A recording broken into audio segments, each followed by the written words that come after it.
მოგელების ლევან ჩხაიძე ჩაგვერთვება ჩემი კოლეგა ახლა მუშტაეთის ბაღიდან ლევან საღამომშვიდობის მოგესალმები როგორი განწყობაა მუშტაეთის ბაღში და რასაც ხდება ზოგადად გულშემატკივრები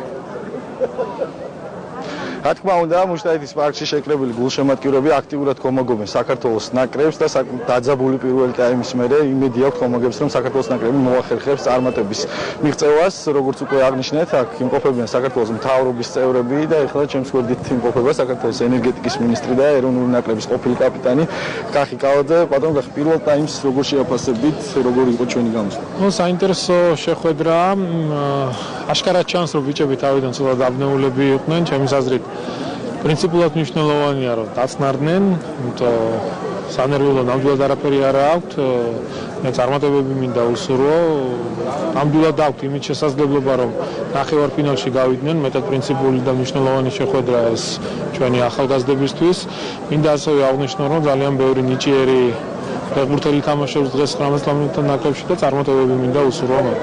რა კორექტივები უნდა შევიდეს თქვა თამაში იმისთვის რომ მეორე ტაიმში სასურველ შედეგს მივაღწევთ. პირველი და მნიშვნელოვანი რაც არის, რაც უნდა გაკეთდეს და ეს თითოეულ ფეხბურთელმა უნდა გააკეთოს, უნდა დაწნარდნენ.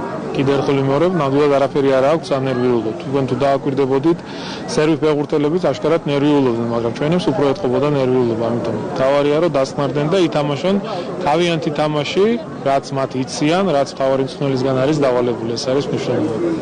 რთულია ესეთი თამაშის დროს პროგნოზის გაკეთება, მაგრამ მაინც მოკლედ თქვენი აზრით როგორ დასრულდება დღევანდელი? მე არასდროს არ მიყვარდა ხოლმე პროგნოზების გაკეთება და ეხლა თავ შევიკავებდი ზოგადად ფეხბურთში რთულია იცინასწარმეტყველა თუ როგორ დასრულდება შეხვედრა. თქვენ თუ ვიმსჯელებთ განვლილი პირველი ტაიმით გონდა ჩვენს რამოდენიმე მომენტი, რომელიც კარგად შეგვეძლო დაგვესრულებინა, სერბებსაც გონდა, ასე რომ ცოტა მიჭირს პროგნოზის გაკეთება თუ როგორ დასრულდება შეხვედრა, მაგრამ დარწმუნებულია წარმატებას მიაღწევს ჩვენი ბიჭები.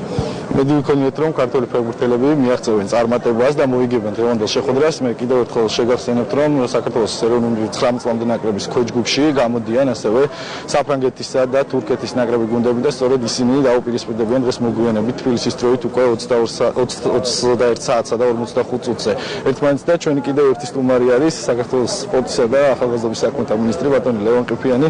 ბატონი ლევან, როგორ შეაფასებთ პირველი ტაიმის მიმდინარეობას და რა შანსი გვაქვს ამ თამაშით რომ მოახერხოთ სამი ქულის მოპოვება? შანსებზე რომ მოგახსენოთ, თამაში თანაბარია, ორივე გუნდი ზედმეტად ნერვიულობს. მე ვფიქრობ ეს იმ ახალგაზრდული ასაკის ბრალია. რა თქმა უნდა, ეს დაძაბულობა კარგია. პასუხისმგებლობა მეტია ფეხბურთელებისგან, მაგრამ ჩვენ ნამდვილად გამარჯვება გვჭირდება, იმიტომ რომ ერთი გამარჯვება სერბებს მოპოვებული აქვს, ამიტომ კარგი იქნება რომ ჩვენ მას შევუტიონ. მე ვფიქრობ მეორე ტაიმში უფრო მეტი შესაძლებლობები გვექნება, რომ კონჩეტებებზე ვითამაშოთ და შედეგიც ადეკვატური იყოს, რომელიც ჩვენ გვინდა. თქვენი აზრით რით უნდა იყოს თქვა ახალგაზრდული ასაკისა ეს ნერვიულობა გამოწვევა საქართველოს ნაკრებს საკმაოდ ბევრი თამაში ჰქონდა თქვა ინგლისთან შესარჩევი ტურნირში, ასევე შოტლანდიასთან და ძლიერ გუნდებთან. ხომ არ არის თქვა რაიმე სხვა ფაქტორი? არ ამგონია ეს უბრალოდ მართლა ასაკის ბრალია და ჩვენი მოწინააღმდეგე ძლევს, ჩვენ ვიხილეთ წინა თამაშის და იქაც ფრანგები ძალიან ნერვიულობდნენ. ამიტომ ეს ასაკისთვის დამახასიათებელია.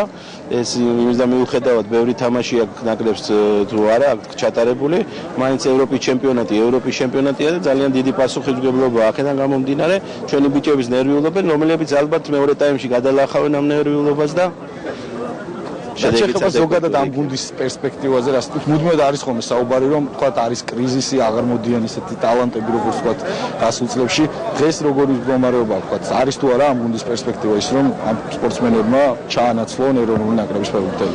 იცით, მე ვგეტყვით ის სისტემა, რომელიც არსებობს და სოფლიო ფეხბურთი და კერძოდ ევროპის ფეხბურთი გვთავაზობთ, გრძელვადიან პროცესია გათვლილი და მასში მონაწილეობა ყველას არ შეუძლია. ამიტომ ჩვენმა გაიარეს ის ეტაპები, პირველი ჯგუფური ეტაპი, მეორე ჯგუფური ეტაპი პლუს ამხანაგური თამაშები, რაც გვაძლევს იმის საბაბს ვილაპარაკოთ, რომ რა თქმა უნდა გრძელვადიან პროცესში ჩვენებს აქვს პერსპექტივა რა თქმა უნდა პერსპექტივა ნიჭიერების საქართველოში ნიჭიერები ყოველთვის დაიბადებიან და იქნებიან. აქ უბრალოდ სისტემაზეა საუბარი, რომ ეს სისტემაში მოვაქციოთ და ყველა ახალგაზრდული ნაკრების თამაში ჩვენ გათვლილი გქონდეს, რომ ეს ნაკრები მოხდება ევროპის ჩემპიონატზე. ამაზე უნდა იყოს ლაპარაკი და ჩვენ რეალურად შეიძლება გადავიქცეთ მართლა ის ქვეყანა, რომელიც ახალგაზრდებზე იქნება ორიენტირებული. ასეთ შემთხვევაში კი დიდი ნაკრების პერსპექტივა უფრო ნათელი გახდება მომავალში. და მოკლედ რომ თქვა თქვენი პროგნოზი როგორ დასრულდება ეს? მე ოპტიმისტურად ვარ განწყობილი, ამიტომ პროგნოზები ცოტა შორს არის ჩემგან, მაგრამ იმედოვნებ რომ გამარჯვება ჩემ მხარეს იქნება. და როგორც მოისმინეთ, კიდევ ერთი პროგნოზი გაკეთდა, რომ საქართველოს ეროვნულ ნაკრები მოახერხებს გამარჯვების მოპოვებას. იმედი ვიქონიათ, რომ დღეს ქართველი ფეხბურთელებისთვის იქნება ნამდვილად კარგი დღე და ხომოგებიც გაიხარებენ და კიდევ ერთი სტუმარი არის ჩვენთან ქართული ოცნების საპრეზიდენტო კანდიდატი გიორგი მარგილაშვილი. მოგესალმებით ბატონო გიორგი, როგორი შთაბეჭდილება დაგჭირთ პირველი ტაიმის მერე, როგორია ჩვენი შანსი? შანსი არის, მე ვფიქრობ, სერიოზული. ჯერ კიდე დასაწყნარებელია და დასამშვიდებელი არის თამაში, მაგრამ რამდენიმე ისეთი საინტერესო საგოლე მომენტი შექმნეს ჩვენმა ბიჭებმა, რომ მე ძალიან დიდი იმედი მაქვს, რომ ისინი თავისას მაინც გაიტანენ. განსაკუთრებით საინტერესო იყო კახისთან და ლევანთან ერთად ამ მატჩის ყურება, იმიტომ რომ ბევრი სპეციფიკა, რაც მე როგორც არაპროფესიონალს არ მესმის, მათგან გავიგე და ბევრი ძალიან საინტერესო ნიუანსი მათ გაუსვეს ხაზი. და რა თქმა უნდა, ემოცია არის აბსოლუტურად პოზიტიური და გამარჯვებაზე ორიენტირებული. დიდი მადლობა რომ მიყავით ჩვენი სტუმარი. ესეთი განწყობა არის მუშტაიდის პარკში, სადაც გულშემატკივრები, რა თქმა უნდა, მეორე ტაიმიდანაც აქტიურად უქომაგებენ საქართველოს ნაკრებს და იმედი ვქონიოთ, რომ დღეს იქნება კარგი საფეხბურთო დღე ქართული ფეხბურთის მოყვარულებისთვის. ჩვენც ამის იმედი გვაქვს. დიდი მადლობა ლევან ჩხაიძე საუბრობდა მუშტაიდიდან პირდაპირ ეთერში. სულ რამდენიმე წუთი რჩება მატჩის მეორე ნახევრის დაწყებამდე, მცირე პაუზა და მალე ბრუნდებით პირდაპირ ეთერში.